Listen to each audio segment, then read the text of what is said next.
Vivre la permaculture avec Gwen Roland et Annabelle Lépine. Salut Annabelle! Salut, Wen! Ça va bien? Ça va bien. Et toi? Oui, on se retrouve après un été sans avoir eu de discussion prolongée à travers le balado, mais au moins on s'est jasé, on a parlé de plein de choses, puis on a préparé la nouvelle saison, la saison 3 de notre balado. On est rendu à Mhm. l'épisode 27 aujourd'hui. Wow! Ouais. Troisième saison. T'es contente? Hey, je suis tellement contente. Ça fait du bien de remettre ça à l'horaire, tu sais, Oui. de se dire, bon, OK, là, je recommence, tu sais, cette structure-là, l'idée comme de se dédier, d'avoir des moments de réflexion sur la Ouais. permaculture, de pas être juste dans le faire, tu sais, Mhm. mais d'être aussi comme dans l'aspect plus intellectuel, cognitif, là. Tellement. Ça me nourrit beaucoup. Tellement. Puis, une chose que je remarque à chaque fois que j'ai des conversations, que ce soit avec toi, avec ma femme Mélanie, avec d'autres gens, c'est tout le temps des moments où ce que je pense devient plus concret parce que Hmm. je le mets de l'avant.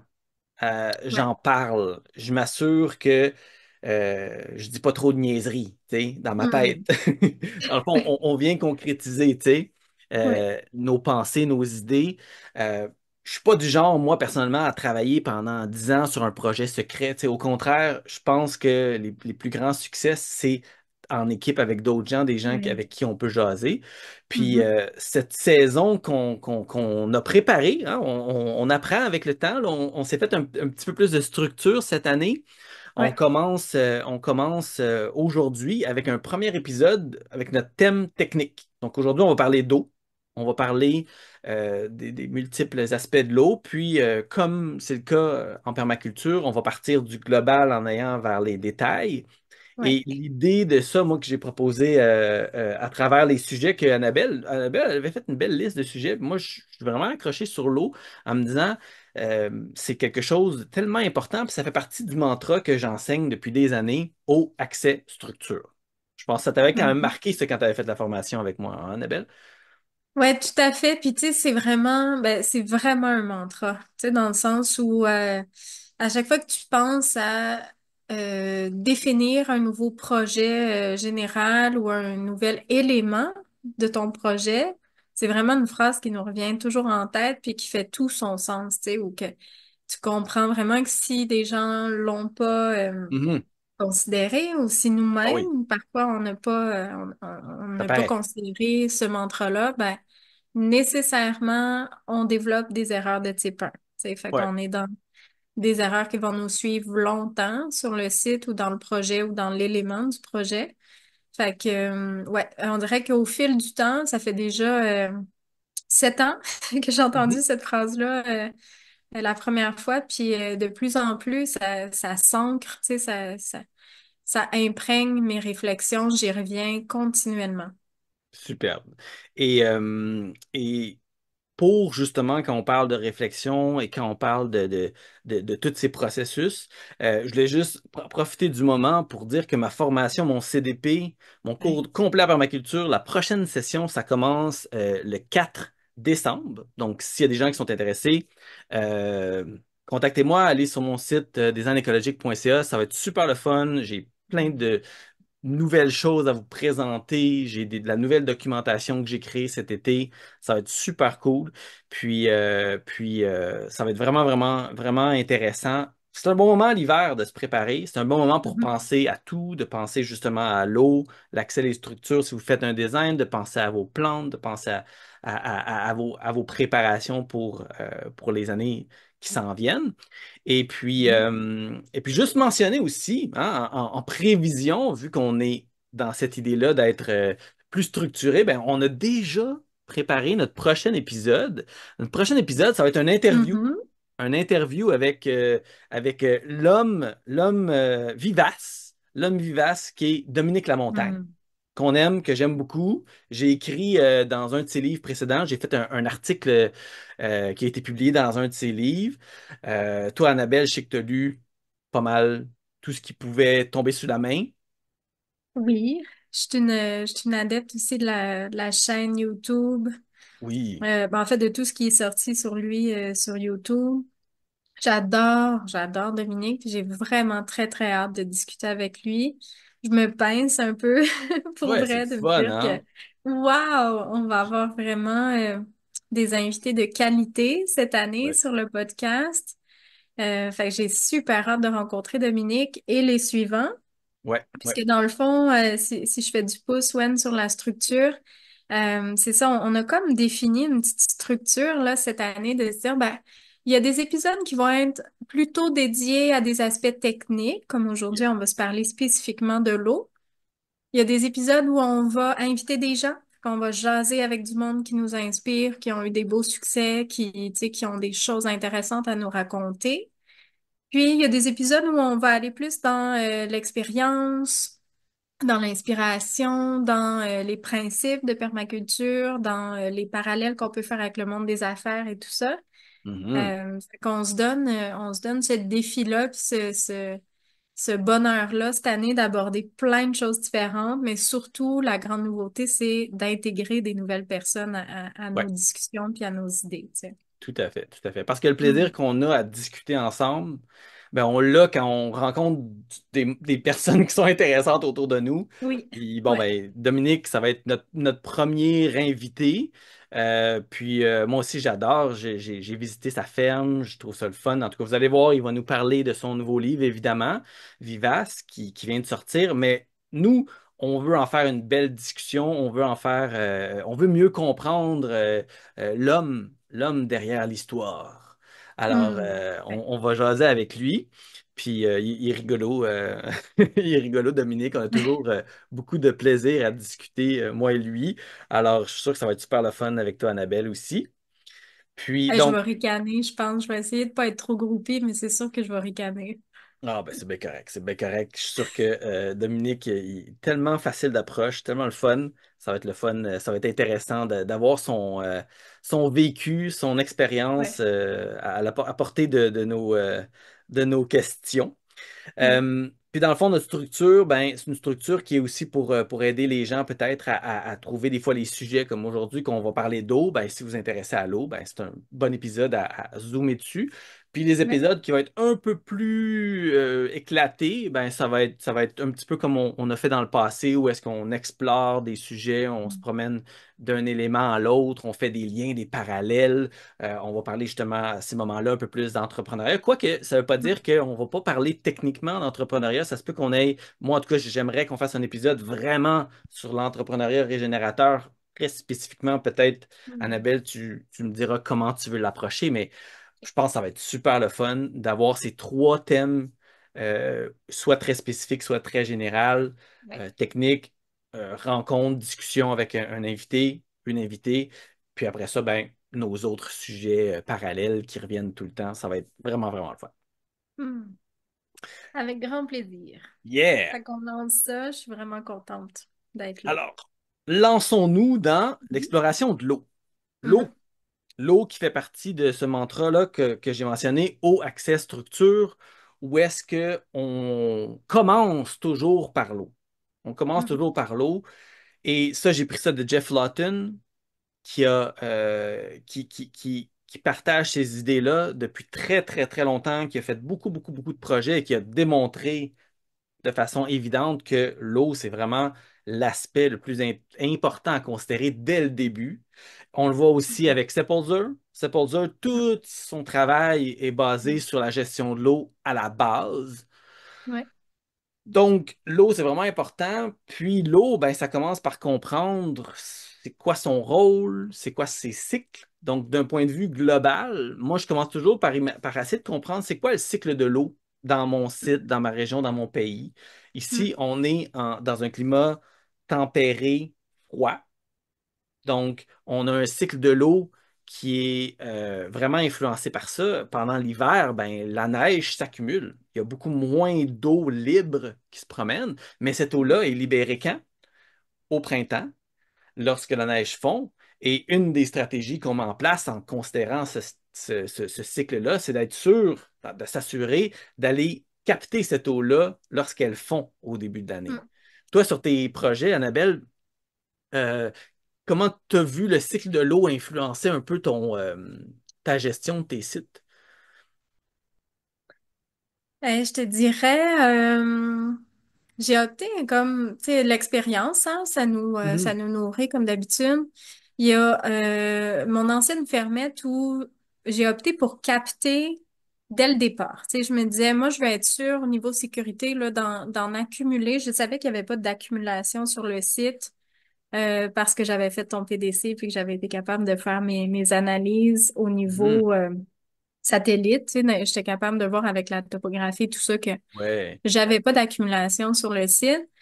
Euh, puis, vois-tu, là, je dis ça, puis je me dis, ben non, c'est vrai que j'ai aussi parlé aux anciens propriétaires, tu sais. Ça aide aussi, oui. Ça aide énormément de savoir les gens qui ont déjà vécu sur le site, qu'est-ce qu'ils ont vu comme accumulation d'eau, comment ça se passe au printemps quand ça dégèle. On Tout a-tu des ça mis problèmes tant au ensemble. niveau des infrastructures que tu sais, du Mhm. dehors, là, de comment ça se vit, comment ça se transforme dehors, ça prend combien de temps avant que ça s'absorbe dans le sol, qu'est-ce qui est drainé, qu'est-ce qui l'est pas, tu sais. Ça vaut vraiment la peine de le demander.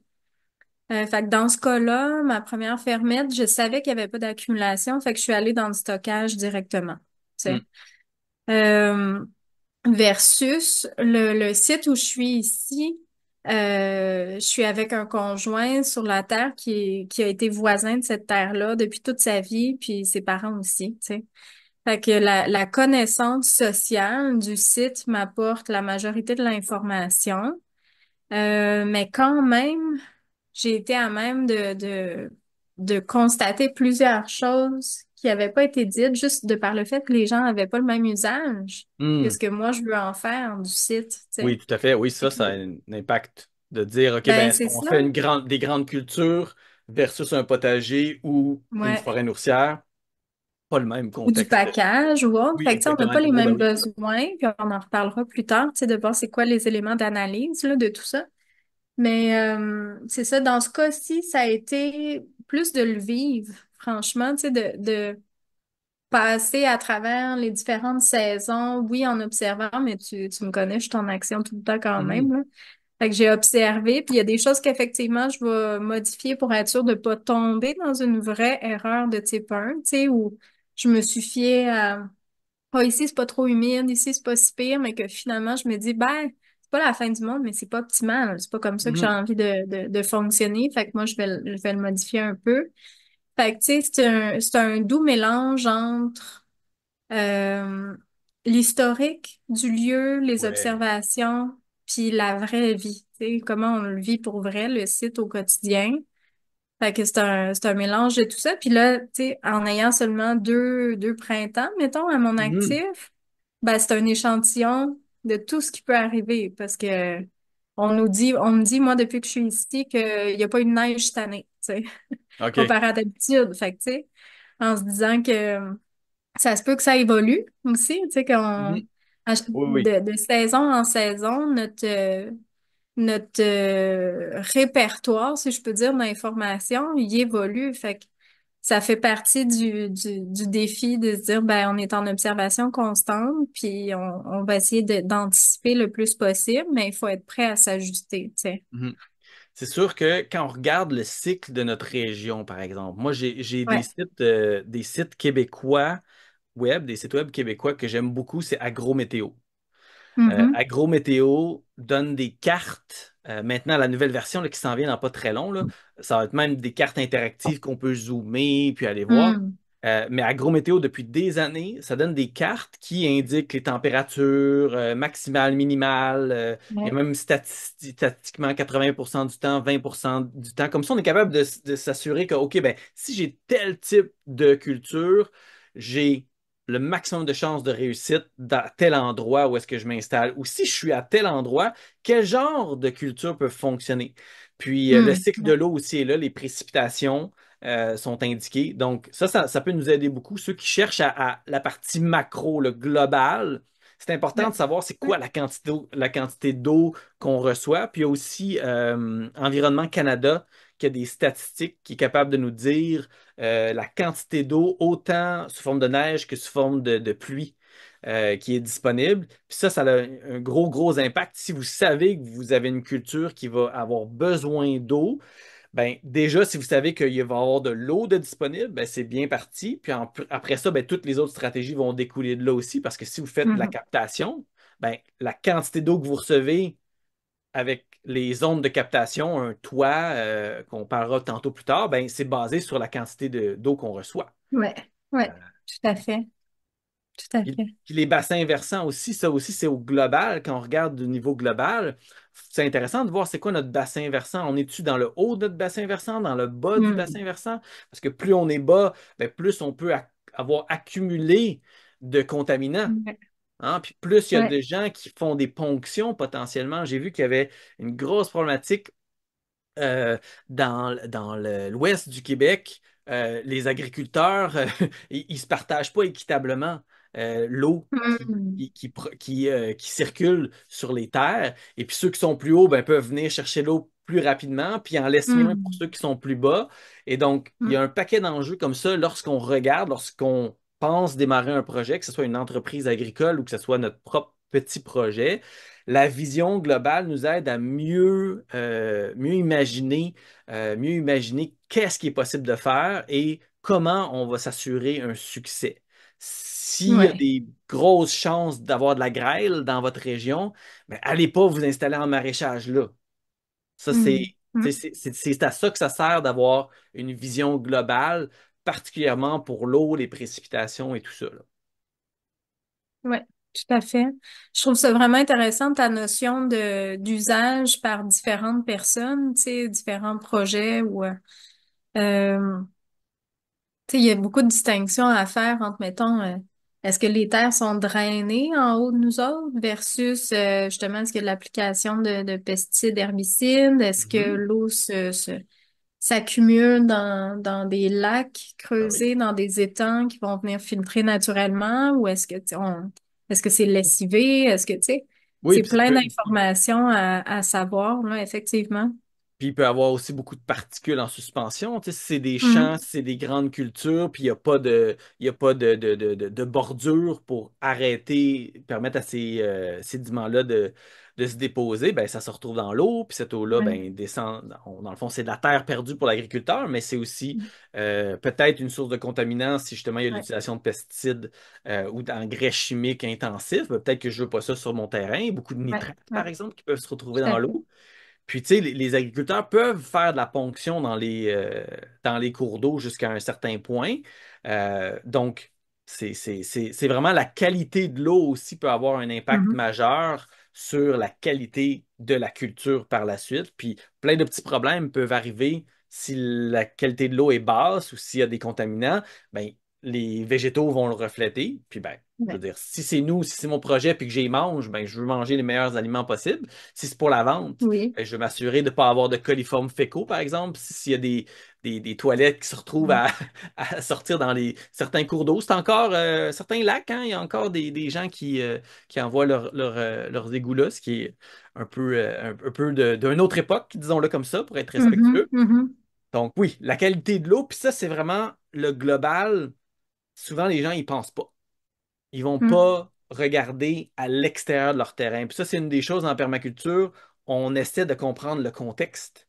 Le contexte Mhm. hydrique, il va assez loin. Il va facilement jusqu'au bassin versant, mais peut même aller jusqu'au cycle de l'eau, puis au type de forêt qu'il y a autour pour être capable de voir est-ce que je vais avoir une certaine constante de précipitation grâce à ces forêts-là qui Mhm. ensemencent la pluie.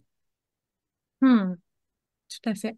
C'est des belles réflexions à avoir, tu sais. Puis justement, j'ai aimé moi beaucoup cette occasion-là d'être en connexion avec l'entourage, tu sais, d'être en connexion avec Hmm. la communauté autour pour poser ces Tellement. questions-là. C'est une belle opportunité, tu sais, de rencontrer l'écosystème proche de nous sur un site pour être capable de bien planifier. Les gens ont une belle mémoire de ça, puis tout le monde, s'il y a un sujet qui touche tout le monde, c'est Ah bien oui. ça. Tu sais. La Ouais. météo, on parle tout le temps. On parle tout le temps de Oui. météo. Tu sais, on parlait, il y a beaucoup de pluie, il y a un printemps humide. Oui. Surtout entre agriculteurs et gens qui s'intéressent à Oui. l'agriculture et à l'horticulture. Ouais. C'est quasiment, tu sais, je veux dire, moi et ma femme, on jase tout le temps. Et tu te rappelles, il y a 2 ans, le printemps super humide qu'on a eu. Puis là, après ça, des fois, tu as des nuances. Nous, on l'a eu humide, mais mettons, un peu plus haut en Abitibi, c'était pas si humide que ça. OK, Hmm. ah Hmm. ouais, c'est grand le Québec, là, c'est énorme. Donc, c'est Ouais, pour ça, quand on ouais. regarde le contexte global, il faut aussi savoir qu'il y a des régions vraiment particulièrement touchées Hmm. par trop d'eau, pas assez d'eau, par peut-être des changements aussi dans l'avenir. Ça, c'est aussi quelque chose à considérer, hein, les Hmm. changements climatiques. Je pense que toute personne saine d'esprit est capable de voir qu'il y a des changements qui sont provoqués par les humains et que ces changements-là vont avoir un impact sur la quantité d'eau, des fois beaucoup plus, des fois peut-être beaucoup Ouais. moins. Euh, Comme l'hiver passé, c'était chaud comme hiver, là. On n'a pas eu beaucoup Hmm. de précipitations par chez nous, en tout cas. Il n'y avait Mhm. pas eu Mhm. beaucoup D'autres non plus, c'est ça. de neige. Donc ça, c'est le fun d'avoir les observations à long terme, quoique, bon, la mémoire est une capacité qui imagine. Moi, j'aime ça l'utiliser comme ça, hein. Souvent, on entend la mémoire est une capacité Tu qui oublies, oublie, oui. mais c'est une capacité qui imagine. Moi, un de mes enseignements Ouais. les plus importants en hypnose que j'ai fait, c'est que quand on va chercher dans la mémoire des gens en hypnose, il y a, c'est le moment où est-ce que les gens peuvent être le plus créatifs, inventer le plus de choses. Hmm. Donc, à chaque Hmm. fois qu'on se remémore quelque chose, on se le réimagine d'une manière différente. Ouais, c'est vrai. Euh, et donc, c'est important d'avoir cette possibilité-là. Puis je me rappelle chez vous, moi, ça m'avait marqué quand tu étais allé à ta rivière, à ton ruisseau qui Eh passait sur oui, ton terrain. Et c'était fou l'eau ouais. qui coulait là. Puis ça débordait de beaucoup, là. Eh oui, ça c'est vrai. Merci de me rappeler ça. C'était un beau moment, ça, où, tu sais, il y avait un petit ruisseau sur la terre, puis lors du dégel, c'est comme si ça sortait de son lit, et ça avait doublé au moins, tu Mm. sais. Puis le débit qu'il y avait là, c'était incroyable, tu sais, par rapport à la normale, là, si je peux dire. Mhm. Ça remettait en question ben des projets que j'avais, tu sais, parce que je me disais, on va se mettre un petit sauna, un petit camp juste sur le bord, Ben, ça on va être avait jasé, bucolique. Puis finalement, tu regardes ça, puis tu te dis, ah c'est mon Dieu, ça ça. serait dans l'eau, là, où est-ce que je l'avais vu, puis tu sais. Fait que d'où l'importance de vraiment prendre le temps, tu sais, de le regarder. On se dit souvent 1 an en permaculture, on se dit souvent, tu sais, si possible, d'avoir 4 saisons, tu sais, pour observer les cycles de différents éléments. Euh, Puis tu sais, t'amenais tantôt le contexte, tu sais, puis je me Mhm. disais, c'est vrai que, mettons, où est-ce que je suis présentement, si je regarde ben, la quantité de précipitations, tout ça, oui, c'est super intéressant. Euh, mais ce qui corrèle vraiment beaucoup avec notre réalité ici, c'est les vents. À quel Mhm. point ils ventent tout le temps. Ça assèche vraiment beaucoup, tu sais, Ouais, ça assèche rapidement dès qu'il y a une pluie. Fait que ça aussi, ça a un gros impact. Tu sais, oui, ça amène à penser au brise-vent, ça amène à penser à plein d'éléments. Fait que c'est important vraiment de prendre le pouls de c'est quoi notre contexte, tu sais, c'est quoi les éléments qui sont en place, comment ils évoluent au fil des saisons, c'est quoi les corrélations entre les différents éléments c'est aussi. Puis oui, c'est pas bien. effectivement, que les outils là, numériques, satellites et autres statistiques sont super pertinents. Mais c'est vraiment intéressant d'être là puis de le vivre, tu sais. Oui. Mm. Moi, ce que j'enseigne, c'est vraiment l'idée que les données qu'on trouve, c'est les meilleures données pour une région qui est souvent assez grande, que ce soit les vents ou les précipitations. Et donc, nous, notre travail, c'est de confirmer, puis de valider, puis de nuancer ces données-là par Mhm. rapport au site bien spécifique dans lequel on est. Une station météo, pour avoir une idée un peu plus locale, c'est Oui. déjà une option avec la pluviométrie et tout ça. Puis c'est là, des fois, qu'on peut s'apercevoir que ça change, tu sais. On peut être dans le bas de la montagne, dans le haut de la montagne, ben, tu sais, la montagne, ça peut être seulement quelques mètres de différence, mais ça peut avoir un Mhm. effet. L'eau descend, évidemment, hein, suit Ouais. suit le terrain. Donc, les gens qui sont plus bas, ou s'il y a un petit plateau, puis ça redescend, ben, tu sais, puis ça, encore une fois, ça se fait tout au global. Puis ce que tu mentionnes, c'est que oui, on parle d'eau, de précipitation, mais tout ce qui a un impact sur l'eau, les vents, ben oui, ça la sèche. Souvent, les gens ils disent, ben, c'est pas besoin de se protéger des vents du sud, tu sais, c'est des vents chauds. Ouais, mais les vents chauds, ça assèche ton sol. fait que tes plantes évaporent plus, font plus d'évapotranspiration pour se Ouais. refroidir. Donc, ça peut être une bonne idée de mettre des brise-vents au sud, pas trop haut, qui vont pas faire nécessairement de l'ombre sur ce que tu es en train de faire pousser, mais qui vont Mm. limiter l'intensité des vents pour tes plantes, qui, elles, vont mieux utiliser leur eau, en avoir moins besoin. Donc, quand on Ouais. pense toujours dans l'idée de vivre la permaculture, ben, c'est de faire ces liens-là entre le thème qui est l'eau dans notre tête, puis penser à tout ce qui impacte cette eau-là. Tout ce qui a Ouais. le type de sol, comme tu l'as mentionné, hein, Ouais. super impact. L'eau, est-ce qu'elle se draine tout de suite dans la nappe phréatique à 4-5 mètres de profondeur ou est retenue par le sol argileux plus en surface, plus longtemps et tout ça? Toi, tes deux sites, je pense qu'il y avait assez de différence entre les deux, hein? Ouais, là, vois-tu, en ce moment, ça dépend des espaces là, sur la fermette, mais ça se draine quand même très bien. Good. Tu sais, fait que j'ai plus envie d'en garder. Mhm, Mais en même temps, au-dessus de nous, pour encore 8 ans, c'est de la grande culture qui est conventionnelle, tu sais, qui est pas bio. Fait que mhm, je m'oriente un peu plus vers la captation d'eau de pluie mhm. que, que de récupérer de l'eau d'écoulement, là. Il y Ben, a un Même, élément. Oh, ben, excuse, même, vas-y. même que tu pourrais vouloir ne pas l'amener sur ton terrain, donc la dévier Oui, ouais, vers ouais, tout à fait. un drain. Ça pourrait être une autre. Oui, Tu sais, quand on pense à l'eau, on pense qu'on la veut, mais quand on la veut pas parce qu'elle pourrait être intoxiquée ou contenir des éléments qu'on veut pas, ben, on peut la capter, mais pas pour s'en servir, mais bien pour l'amener à quelque part d'autre pour qu'elle se draine pas dans notre système. Donc, oui, vas-y. c'est ça. Tout à fait. C'est un bon point que tu apportes. C'est effectivement deux setups que j'ai en ce moment de designer sur le site.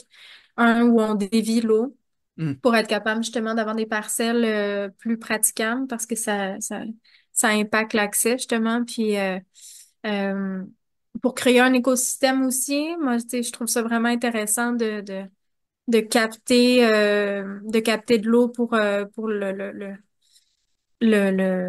comment je peux dire, j'ai le look en tête, tu sais, c'est pas que ça, mais j'ai mhm. envie d'avoir un espace où on favorise L'esthétique. la Ouais. biodiversité, tu sais, c'est beau, ça amène tellement un bel écosystème qui s'installe autour des points d'eau aussi. Fait qu'il y a Ben oui. ça à réfléchir aussi, tu sais, comment on va vivre la présence de l'eau sur notre site. Mhm. Ça amène quelque chose. L'eau, ça nous amène à Ben oui. refléter la chaleur du soleil, puis à créer, tu sais, à favoriser un climat un petit peu plus chaud.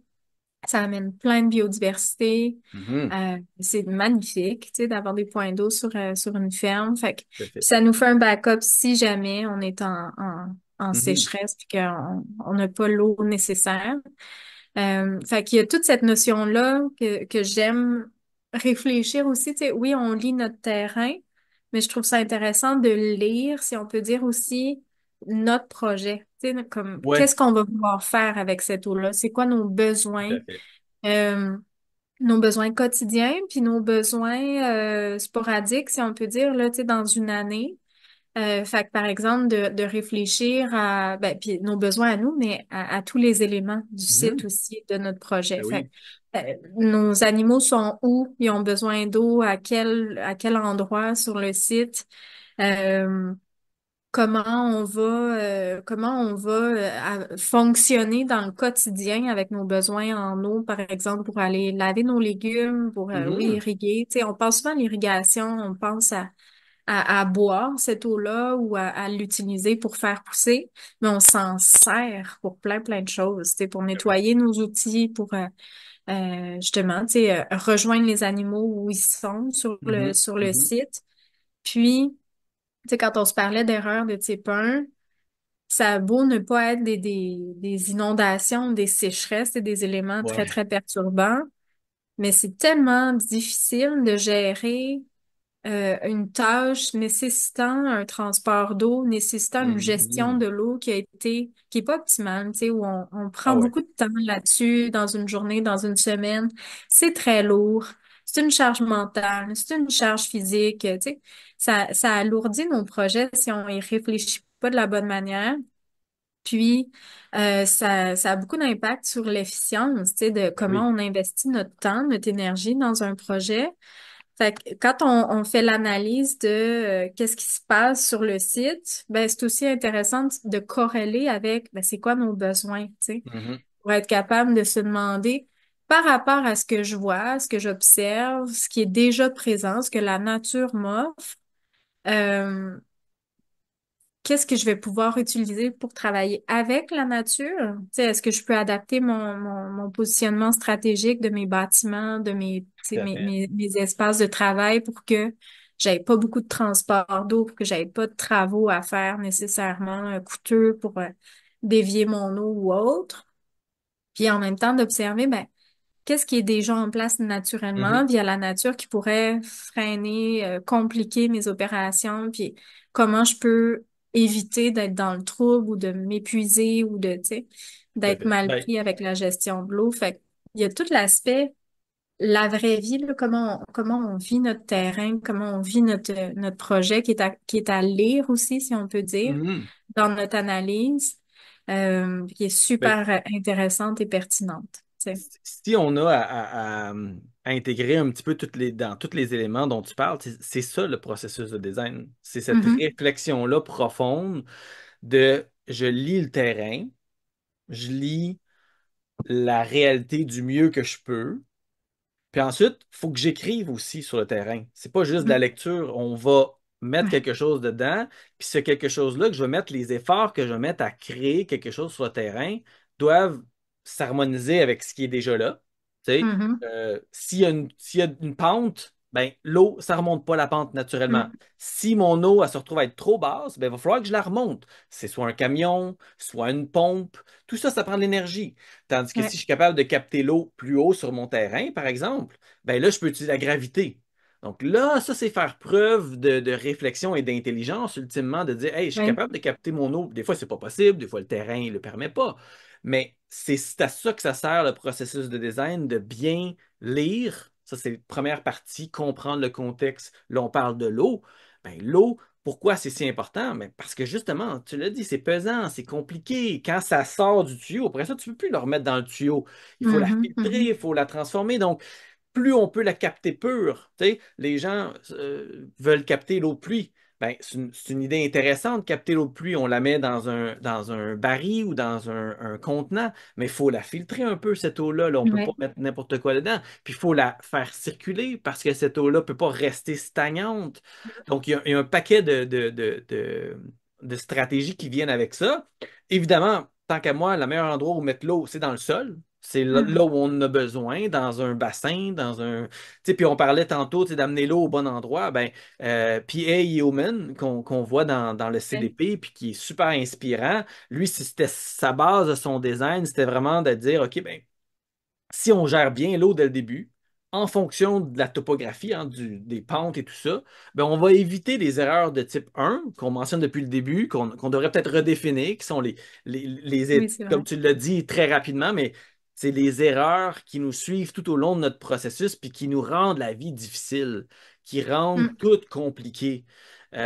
Si on part mal, en gros, ben, on va souffrir tout le long de notre processus. Puis le but de la Ouais. permaculture, c'est de s'éviter de la souffrance, c'est d'éviter de la souffrance à la nature en ayant dans le sens de la nature, comme tu l'as dit tantôt. Tu sais. On veut aller dans le sens de la nature, ça implique de comprendre le cycle de l'eau, ça implique de savoir Mhm.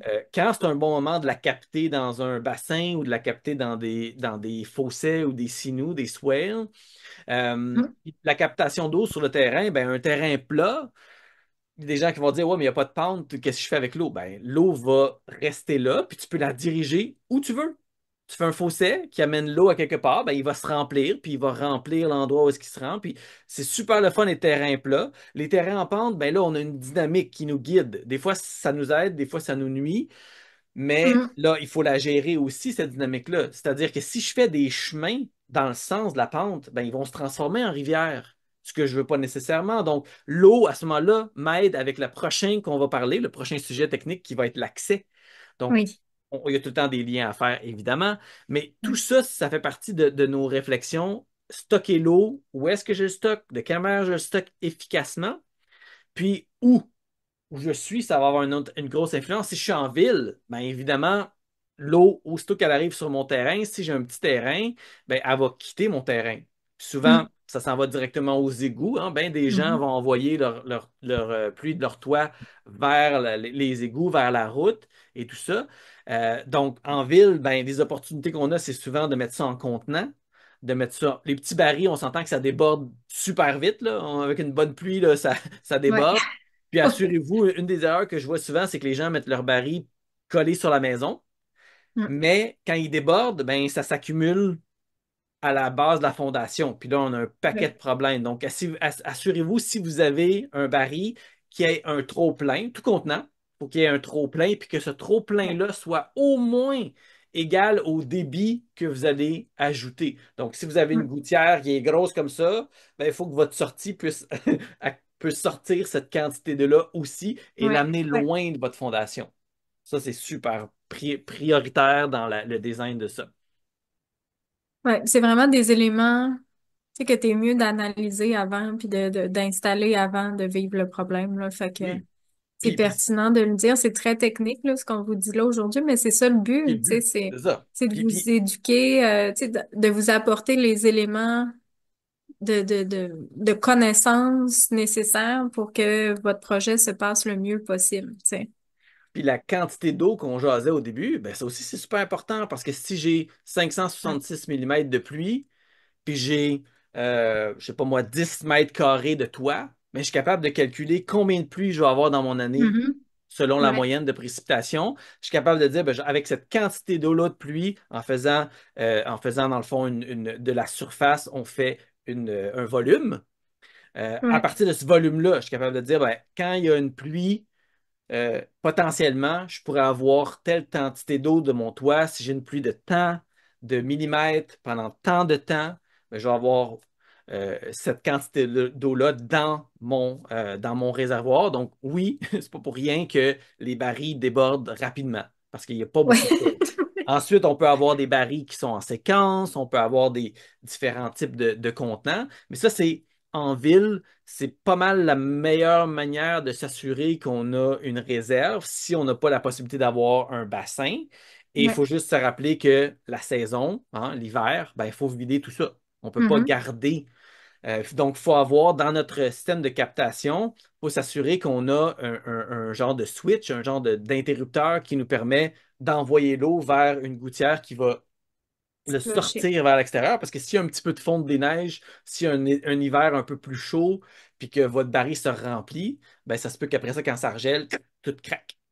Ouais. Fait Ouais, que- ouais. Puis, tu sais, ça prend le système de flochage aussi, ne serait-ce que Mhm. si on a une présence d'algues qui Ouais. s'installent, tu sais, pour être capable de contrôler la qualité de notre eau puis de pas être mal pris avec 5000 litres d'eau pas utilisable. Tu sais, on veut être capable d'avoir le système de maintenance qui est déjà intégré, tu sais, à notre setup quand on le bâtit Mhm. pour que ce soit simple de l'utiliser puis de l'entretenir, justement, tu sais, de le préparer à l'hiver, Tout à de fait. le préparer au printemps aussi, tu sais, que ça soit, que ça devienne pas des surcharges dans des moments de l'année qui sont déjà intenses, qu'on est Mhm. en préparation de nos semis, tout ça pour les récoltes, ou qu'on est en train de fermer le potager, la fermette, tout ça pour l'hiver, mais tu sais, on veut réfléchir, être bienveillant envers le nous qui va Ouais, qui faire va la avoir à tâche gérer là, ça. tu sais. Oui. Tout à fait, On tout veut à fait, comme parce que penser à, tu sais, prendre soin du nous de tantôt, là, qui va le faire, tu sais. puis c'est encore une des raisons pourquoi en permaculture, on encourage la réflexion avant Mm, l'action. Tu sais, l'action, c'est mm, bien, ouais, mais réfléchissez au moins le double du temps que vous allez passer à l'action. Parce que dans mm, le fond, si vous faites bien votre design de captation d'eau, ben vous allez minimiser le travail que vous avez à faire après. Si vous faites bien le mm, design de votre forêt nourricière, ben vous allez minimiser le travail que vous avez à faire par la suite dans cet écosystème-là.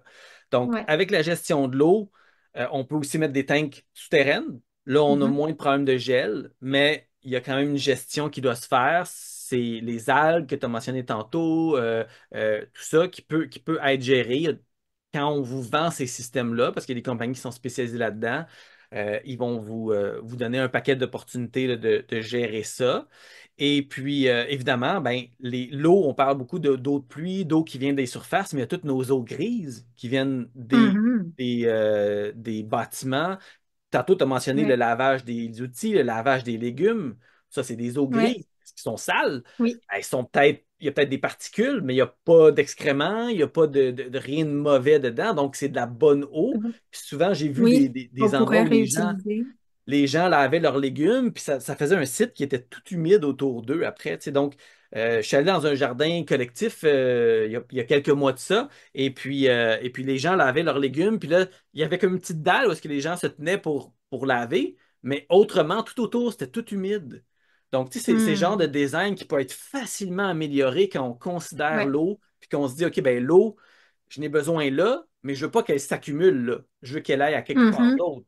Là, après ça, on regarde tous Ouais. les autres paramètres pour l'amener au bon endroit puis la mettre en pratique. Ça peut être de l'infiltrer avec Ouais. une petite rivière de roche, par exemple. Ouais.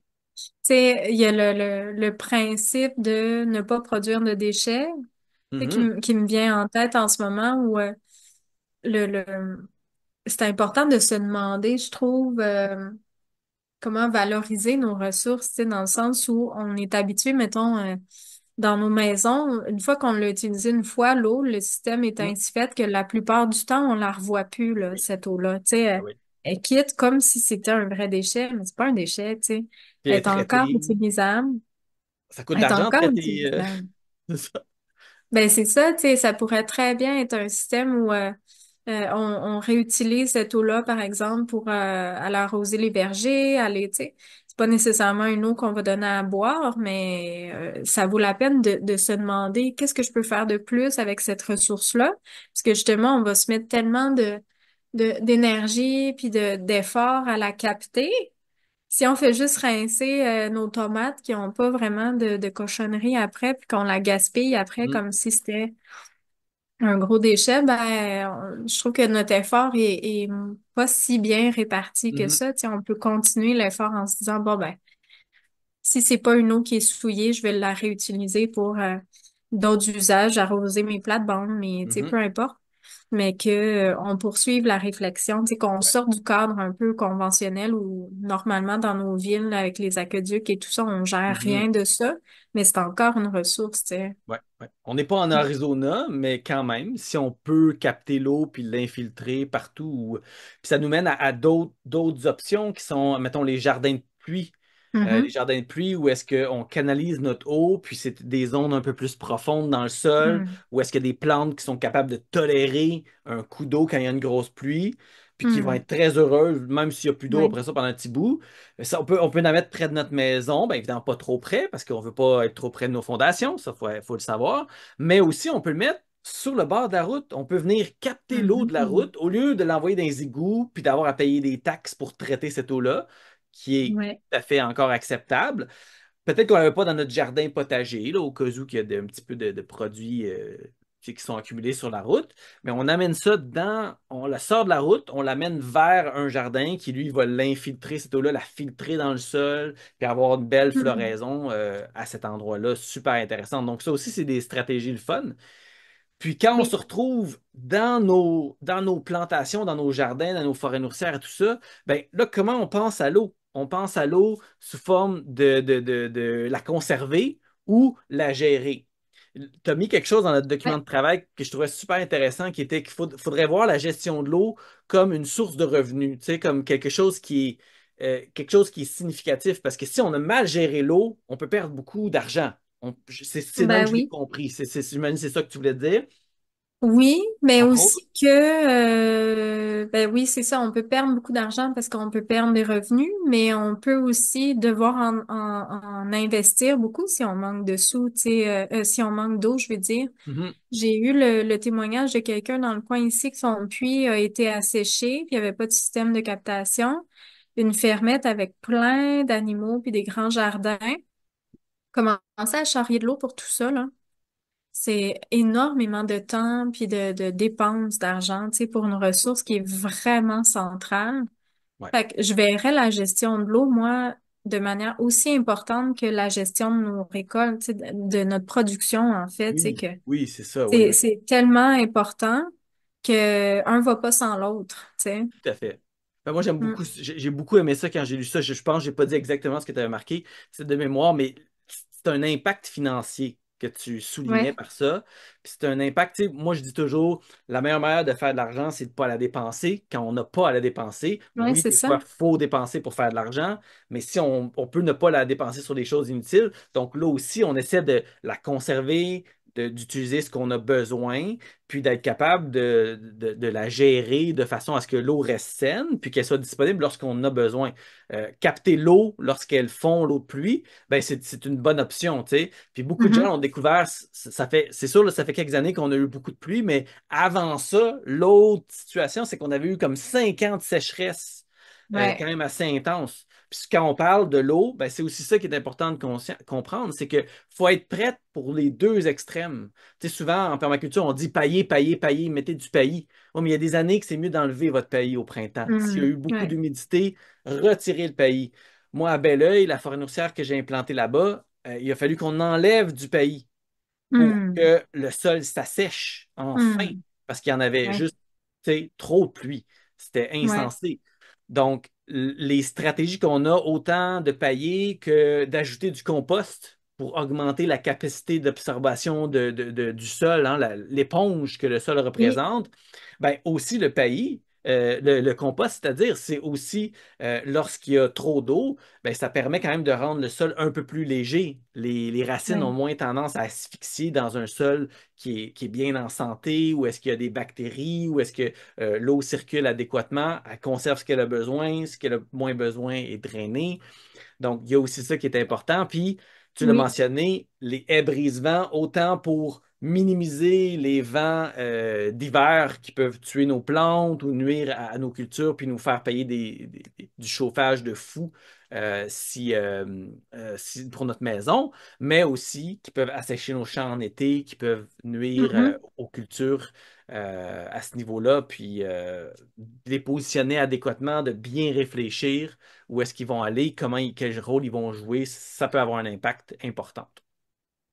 Oui, tout à fait. C'est ça, ça vient réduire nos besoins en irrigation, tu sais, parfois où on se dit, ben, tant mieux si on a mis tout ça en place, on a quelques arrosages de moins à faire dans l'année, fait qu'on gaspille moins d'énergie, on gaspille moins d'eau, tu sais, on fait un usage plus intelligent, tu sais, de notre Ouais. ressource. Puis tous les Puis, autres bénéfices aussi qui viennent avec, tu sais, parce qu'on s'entend toujours en oui, ben permaculture, oui. on pense à l'eau, mais Ouais. on met pas le brise-vent juste pour l'eau, on met pas la captation d'eau, on met pas juste pour Mm. pouvoir l'utiliser, mais pour les bénéfices, comme tu l'as dit tantôt, d'avoir toute la biodiversité qui entoure ces points Ouais. d'eau-là. Ouais, tout à fait. Puis, Hmm. peut-être qu'on pourrait parler plus concret, concret, concret, pendant qu'on s'en vient on se dirige vers la fin de l'épisode, tout ce qui est arrosage, il y a de la micro-irrigation, Ouais. l'irrigation qu'on va faire, ça peut avoir un impact majeur. Dans certains jardins, ben, d'avoir des micro asperceurs près des plantes, ça peut aider à garder l'eau plus près du sol, éviter l'évapotranspiration. Dans Ouais. certains contextes, peut-être à plus grande échelle, ben, d'avoir un arrosage comme une pluie qui se fait à ce moment-là pendant la nuit, hein, Ouais. à la fin de la nuit pour éviter justement l'évapotranspiration, puis permettre à l'eau de s'infiltrer au maximum avant que le soleil arrive. Tout ça, c'est des super stratégies. Ton expérience, toi, avec l'irrigation sur tes Là, terrains, j'ai été beaucoup en goutte à goutte c'est ça. dans mon ancienne fermette. J'ai adoré l'expérience où c'était connecté à un minuteur aussi. Fait que dans les moments où on n'était pas là, c'était automatique. Puis sinon, quand on était là, on était capable de le gérer en fonction de la météo. Ici, ici, je l'ai pas installé encore. Ça m'a nui. Cette année, ça a été un des éléments assez difficiles Mhm. où normalement, je faisais des arrosages juste, mettons, vraiment en début de saison. Puis on avait un début de saison ici au printemps où c'était très, très mouilleux, fait que Mhm. ça fonctionnait bien, tu sais, j'étais bien partie. Juste avec la nature. J'ai tiré des hausses à jardin là, pour avoir OK. quelques sources d'eau très accessibles, mais j'ai pas installé le système officiellement. Euh, Puis dans j'ai différents jardins, puis dans certains jardins, j'ai eu un coup de chaleur, puis un coup de Mhm. sécheresse là, direct après l'implantation, puis j'ai perdu ben des trucs parce que j'étais pas prête, tu sais, à Ouais, ça. ouais. Fait que j'ai appris encore beaucoup cette année. C'était des trucs plus ornementaux. Fait que, tu sais, Mhm. ça avait moins d'impact là, sur ma production. Mais ça m'a réitéré l'importance du goutte à goutte, tu sais, qui est installé, peu importe. Ou bon, c'est juste que moi, j'ai pas d'autre Un d'autres expérience avec types, la ouais. micro-aspersion ou autre, là, mais tu sais, j'ai beaucoup aimé le goutte à goutte puisque j'avais l'impression d'avoir moins de problèmes, tu sais, au Mhm. niveau du feuillage qui Feuillage, oui, les devenait, maladies fongiques. ouais, c'est ça, tu sais, qui réagissait à ça. Fait que j'ai plus d'expérience avec le goutte à goutte, c'est ce que j'apprécie parce que je le connais plus. Mais c'est ça, cette année, ça m'a vraiment fait prendre conscience à quel point c'est un incontournable. Peu importe que tu aies une hausse à jardin qui est disponible, peu importe que tu aies des arrosoirs, peu importe que tu aies des champs bleus Mhm. proches, quand t'es pas là, tu sais. Ouais, ouais, ouais. C'est vraiment pas un élément à mettre de côté. Puis même si c'est pas des dégâts qui sont graves en termes de production, de revenus et tout ça. Ça avait sa place dans le design si j'avais pensé des mettre là. Fait que j'avais une déception quand même, puis un coût relié à ça quand même, tu sais, Mhm. d'avoir perdu du stock.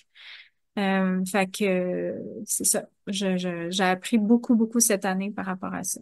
Mais ça nous ramène tout de même à la réalité très concrète que même si tu le sais, puis que tu as un plan, puis que ça fait partie, on peut pas tout faire tout le temps. Mhm, Et puis mhm. souvent, lorsque ces choses-là se présentent, ben, c'est souvent l'élément qu'on se disait, ah, c'est moins important à cause de X.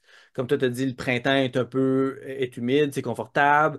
Bon, à ce moment-là, tu te dis, c'est moins important que l'autre affaire qu'il faut que je fasse qui, elle, je peux pas faire autrement Ben que d'y oui, arriver. ouais. Mais après ça, ça revient. Puis c'est souvent ça aussi, les gens vont s'installer une ferme, une fermette, un site, puis ils vont moins penser à la captation d'eau parce que c'est une année un peu plus humide. Puis là, après ça, ils peuvent se faire vraiment avoir par certaines situations. Puis on a vu ça dans la période plus de sécheresse d'il y a Mhm, 4-5 ans de ça. mhm, Beaucoup de gens ont commencé à se creuser des bassins parce que ça mhm. faisait comme Ouais, peut-être, je sais pas moi, 5 ans qui ça roulait bien, puis là, la sécheresse les lâchait pas d'année en année. Puis là, OK, bon, on ouais, s'aperçoit qu'on en a besoin. Donc, il est jamais trop tard pour reprendre puis venir faire les actions au bon moment. Et puis, dans le fond, c'est des défis à long terme qu'on doit être ouais, capable de voir en parlant, comme tu le mentionnais, en parlant aux gens de la région parfait, en allant voir les statistiques.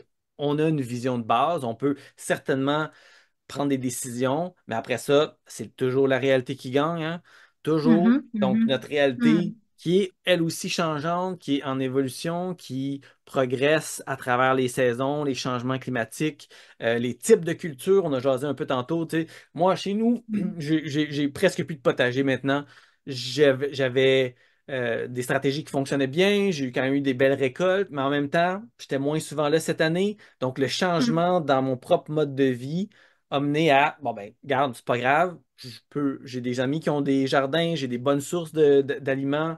Ce que je veux vraiment développer, c'est plus ma forêt nourricière. Fait que là, j'ai planté un ouais, mûrier, j'ai planté des camérisiers, mhm, encore plus de camérisiers, encore plus de petits fruits. Donc, la stratégie de changer de culture, dans mon cas, ça a été très payant parce que justement, j'ai mhm, pas eu à me soucier de l'irrigation. Puis mon système était s'installe quand même bien, bien. Mais dans d'autres mhm, jardins qui étaient récents, comme ceux que j'ai installés à Montréal, ben, on a eu de la perte. J'ai perdu des plants de rhubarbe, par exemple. J'ai perdu des plants de framboises qui ont séché, littéralement, qui ont mhm. manqué de trop d'eau, qui ont trop manqué d'eau. Donc, quand c'est les débuts d'une culture, toi, tu parlais d'un potager plus, mais je peux peut-être juste mentionner dans cette fin d'épisode qu'il faut aussi penser aux différentes plantes vivaces qui, elles, ont besoin de au Ouais. minimum 1 à 2 ans pour bien installer leur système Mhm. racinaire, bien développer leurs relations, puis 5, 6 ans, là, c'est les champignons, les mycorhizes qui se mettent, qui commencent à créer un beau réseau et puis, tu sais, faut avoir cette vision-là à long terme, être capable de se dire, wow, OK, on observe tout le temps, tout le temps, tout le temps, puis on s'ajuste tout le temps, tout le temps, tout le temps, puis on écoute ce que le terrain nous dit, on lit le terrain, puis l'eau, c'est un Mhm. des éléments les plus importants pour lire le terrain, parce que l'eau nous dit où il y a des pentes, nous dit où l'eau Ouais. s'accumule, où est-ce que c'est plus plat. Elle va nous dire si le terrain se draine bien ou se draine pas bien. Elle va nous dire Mhm. aussi si la zone est considérée humide par la présence de végétation qui aiment ce type d'environnement-là.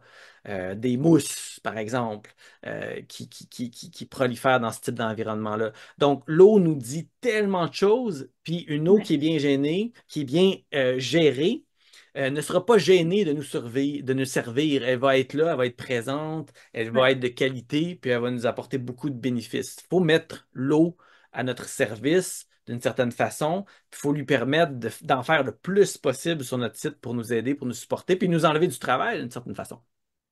Oui. Puis j'ai comme envie de dire, puis c'est, tu sais, c'est le principe de base là, de permaculture de prendre soin, tu sais, de la terre, mais Mhm. pour Oui. moi, c'est vraiment important de prendre soin de notre eau, tu sais, puis de devenir un modèle de bonne gestion. Pour moi, Mhm. c'est vraiment, vraiment important de la valoriser puis de la, de l'utiliser selon toute sa valeur, tu sais. Mhm. Tout à fait. Mm. Puis l'eau, ben, c'est la vie. Hein. Sa plus grande valeur, c'est Ouais, d'apporter c'est la ça. vie. Euh, Ouais. on est en vie grâce à l'eau, nos plantes. Donc, Ouais. l'eau de qualité, l'eau qui vient du ciel, qui est tout de même, malgré le fait qu'on sait qu'il y a des contaminants, il y a plein de choses, des particules dans l'air, ça reste une eau de très, très bonne qualité. Puis une fois qu'elle est filtrée par le sol, ben là, je veux dire, il n'y a plus rien, il n'y a plus de Mm. problématique. On a vraiment on a vraiment la possibilité d'avoir un paquet de possibilités. Donc, l'eau, source de vie, l'eau sur vos terrains, rappelez-vous, c'est important qu'il faut la considérer en premier. Et puis, on va continuer avec les autres étapes. Eau, accès, structure. L'accès, bien évidemment, c'est influencé par l'eau. Oui, tout à Et fait. donc, il y a un paquet de choses qu'on va pouvoir dire en lien avec ce qu'on a jasé aujourd'hui. Moi, je terminerai là-dessus. Je pense qu'on a fait un beau tour d'horizon. Oui, moi aussi, tout à fait. Je pense que c'est intéressant. J'adore le concept de plonger un peu plus dans la technique comme ça pour être capable de vraiment creuser un thème. Je serais intéressée que les gens nous disent qu'est-ce qu'ils en pensent, eux autres, est-ce qu'ils ont apprécié la formule, puis qu'on puisse s'ajuster si Mhm, jamais les gens n'aiment pas ça. Mais j'ai bien hâte de parler des autres éléments du mantra, fait que l'accès, la prochaine fois, on va pouvoir faire des belles références, tu sais, à cet mhm. épisode-ci. Ouais, Euh, mais je trouve ça génial qu'on mette un zoom, un focus sur des éléments aussi importants dans la planification puis dans comment on vit un projet en permaculture.